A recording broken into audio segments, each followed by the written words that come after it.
We begin with Prime Minister Mark Carney's European tour. Canada's push to diversify trade and economic partnerships amid a trade war with the U.S. Canada is no longer reacting cautiously. Recently, Prime Minister Mark Carney has carried his message to Europe, presenting a clear plan to reduce reliance on a single market and to expand Canada's global reach. The focus is on energy, infrastructure, and critical minerals, sectors that give Canada real weight in international trade. These steps mark a deliberate acceleration of diversification. Rather than standing still, Canada is actively laying the foundation for new partnerships that stretch across the Atlantic and with upcoming projects on the Pacific coast into Asia as well. What matters most is that diversification is not framed as a defensive move. It is a proactive decision to anchor Canada in multiple trade networks at once. Canada already is an energy superpower, but one long connected to one market, the United States, now trying to connect to many more. The most powerful tools in this diversification are pipelines, ports, and LNG projects. The Trans Mountain expansion, completed at a cost of 34 billion Canadian dollars, is already changing flows. At the start of operations, shipments were split evenly between the US and Asia. Now, in August 2025, roughly 60% of heavy oil is sailing across the Pacific and only 40% south to American refineries. This shows the speed at which Canada has rebalanced. At the same time, Ottawa is moving ahead with new corridors. With respect to Churchill, what's interesting about Churchill, but there is much more to it than Contrecoeur in terms of what it potentially unlocks. So it unlocks, as you just said, LNG. It potentially unlocks pathways for critical minerals and links into Europe. The Port of Churchill in Manitoba has been identified by Carney as one of the first projects in a national infrastructure drive. It is planned as a hub for liquefied natural gas, critical minerals, and direct trade links with Europe. The choice of Churchill is symbolic. By investing in a northern gateway, Canada signals that even remote regions can be integrated into a global supply chain, strengthening national unity while also unlocking export potential that had been overlooked for decades. Together with LNG Canada at Kitimat and talks on refining capacity in Japan, these initiatives are carving out new routes that bypass U.S. bottlenecks. This is no longer about survival. Canada is beginning to compete directly with the United States in global energy markets. In Europe, where Trump settled for a 15% tariff cap after threatening higher levels, industries are still searching for stable and affordable suppliers. Canada steps in with new capacity, offering oil, gas, and minerals with lower shipping costs and fewer policy risks. In Asia, the Trans Mountain Line and Kitimat Terminal give Japanese and Korean buyers an alternative to U.S. exports. Even the technical details matter. At the Westridge Marine Terminal, Aframax tankers can only be loaded to 70 or 80% because of depth limits. With dredging, those ships could sail at full capacity, cutting costs per barrel and sharpening Canada's price edge. Each of these improvements tilts the balance further, making Canada not a junior partner, but a competitor that can win contracts Washington assumed were safe. Trump's strategy was built on the idea that tariffs would make Canada yield. The reality is the opposite. Ottawa has kept the core protections of USMCA while building a global network that makes it stronger. Pipelines and ports are expanding Canada's reach. Europe and Asia are welcoming a partner that delivers energy without sudden policy shocks. The United States now faces the risk of losing a dependable supplier at home and confronting that same supplier abroad as a rival. What began as an attempt to weaken Canada has backfired. Canada is emerging as a more competitive, more independent player, able to challenge U.S. dominance in the very markets where Trump thought he held control. All right, so in Quebec, there is a bunch of American alcohol that's going bad. The Quebec Liquor Board is getting ready to destroy $300,000 worth of American wine, I believe it is. At the start of 2025, Donald Trump expanded his use of tariffs, presenting them as a sharp tool to win concessions abroad. Among the sectors caught in this new wave of trade retaliation was American alcohol. In February, after Washington imposed emergency tariffs on Canadian goods, Ottawa and the provinces fired back. Quebec, in particular, ordered its state-run liquor board to pull every American product from store shelves. From bourbon to California wine, the message was clear. If Trump wanted to weaponize trade, Canada would not be a silent target. What followed was a standoff that showed how a provincial decision could ripple through cross-border commerce, turning a presidential decree into a costly headache for American producers. The numbers illustrate the impact. Roughly $27 million worth of American alcohol has been sitting idle in Quebec's warehouses since early March. According to CTV News, about $300,000 worth of that stock reached its expiry window this summer.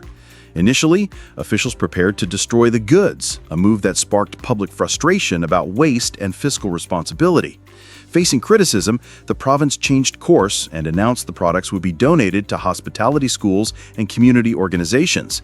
Items such as boxed wine, rosé, and ready-to-drink cocktails were redirected to educational use rather than poured down the drain.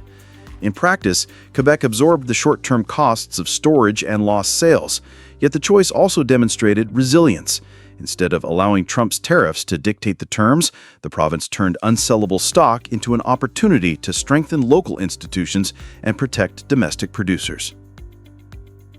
Now into the troubles facing the American wine industry in the face of President Trump's tariffs. And some wineries are telling NBC News they may not come back from this trade war. The American alcohol sector has not escaped unscathed.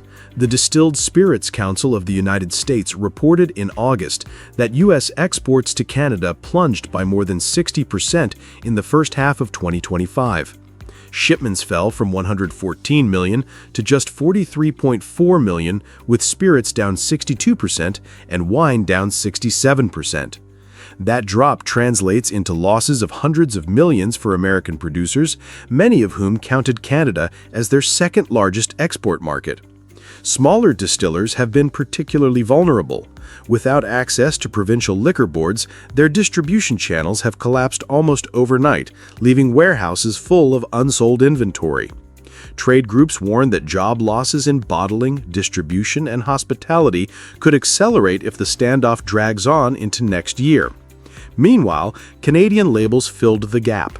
The Quebec government confirmed that local wine and spirit sales jumped between 30% and 60% since March, a surge that has created new opportunities for regional vineyards and craft distilleries. Retailers report that consumers have adapted quickly, often choosing Canadian substitutes without hesitation. What looked at first like a defensive measure has in fact reinforced Canada's domestic industry. Rather than fold under pressure, Canada redirected consumer demand, shielding its market while American exporters carried the heaviest burden of the tariff war. The broader lesson is that tariffs are not a one-sided weapon. Trump sought to squeeze Canada by raising duties, but the countermeasures show a different story. Ottawa and the provinces demonstrated that they could bear the immediate strain in order to protect long-term independence. Quebec's decision to pull American alcohol, despite the costs, underlined that Canada would not allow foreign tariffs to define its domestic shelves. From Ottawa's trade reset to Quebec's stand, the message to Washington is consistent. Canada is prepared to absorb losses today if it means defending its sovereignty tomorrow. American distillers now face shrinking exports, while Canadian producers and retailers adapt and expand. In this contest, the balance of pressure does not rest solely in the White House. It is shared, and Canada has proven it can carry its share with determination. Trump may have fired the opening shot with tariffs, but Canada's response has turned the dispute into a test of endurance, one that shows the country is neither passive nor powerless. All right, let's talk tariffs and coffee, because President Trump's newest round of tariffs could make your morning cup of coffee more expensive. Brazil, the largest supplier of coffee to the United States, its exports now face a 50% tariff into America. For most Americans, coffee is a daily necessity. The U.S. consumes between 450 and 560 million cups every day, and about one-third of that comes from Brazil. In 2024 alone, Brazil shipped more than 8 million 60-kilogram bags, worth around $1.9 billion. For decades, those beans entered duty-free. That has now changed. President Trump's new tariffs impose a 50% tax on Brazilian coffee. A 50-pound bag that cost $147 now lands at nearly $360. Prices are projected to climb 15 to 20%, pushing a $16 pound into the 20s. This shock raises a central question. If Brazil reduces exports to the U.S. and turns toward Canada, what challenges will America face, and what opportunities will Canada seize? Against all odds, 100% American-grown coffee. We have multiple canyons where we grow coffee. A drop in the bucket, Omar, because again, it's only 1% of coffee consumed in the United States that's produced here. You would think it would be a great opportunity for all American beans, but other nations can deliver a product just as good for a fraction of the cost. The American coffee sector is enormous. According to the National Coffee Association, it supports 2.2 million jobs and contributes $343 billion annually to the economy. Losing a supply stream worth $1.9 billion from Brazil threatens more than importers. It threatens an entire chain of employment. For companies on the ground, the math is brutal. A bag that once cost under $150 now costs more than double. Industry estimates suggest every cup could climb by another 20 to 25 cents within just a few months. Consumers already paid 15% more for roasted coffee in mid-2025 compared with a year earlier. Demand, however, is unyielding. People may switch brands or blends, but they rarely stop drinking. That is why the supply shock is so severe. Brazil is not the only source under pressure. Switzerland, a major exporter of roasted coffee to the U.S., also faces higher tariffs. With two leading suppliers hit at once, the American market risks both price inflation and genuine shortage. What happens if Brazil, faced with a 50% tariff in the U.S., decides to divert more of its beans to Canada instead? While the U.S. raises barriers, Canada has kept its doors open. Brazilian coffee enters Canada at a zero tariff. In the first half of 2025, Brazil's exports to Canada increased by 25% to a record level, with coffee among the country's key export items. For Brazil, the logic is straightforward. If the American market is blocked, Canada becomes a natural alternative. For Canada, the benefits are immediate. Importers gain access to beans at stable prices. Domestic consumers face less inflationary pressure. Canada strengthens its position as a reliable partner for the world's top coffee exporter. This diversion of trade is not symbolic. It means beans that once arrived at U.S. ports are now redirected into Canadian supply chains. That shift could alter the balance of coffee trade in North America for years to come. If Brazil decides to prioritize Canada, the U.S. risks losing its status as the #1 buyer. Supply contracts and logistics, once moved, are not easily reversed. Even a 10% contraction in the industry could represent tens of billions in lost value across jobs, retail, and hospitality. Canada, meanwhile, emerges as a confident counterweight. By maintaining zero tariffs, it positions itself as the North American hub for Brazilian coffee. What began as a reaction to U.S. policy may become a lasting structural change. Trump's tariffs were meant to project strength, but coffee is not an industry America can replace at home. By pricing Brazilian beans out of the market, Washington may have handed its neighbor a lasting advantage. And that morning cup, once a simple routine, now reflects the far-reaching consequences of trade policy on everyday life.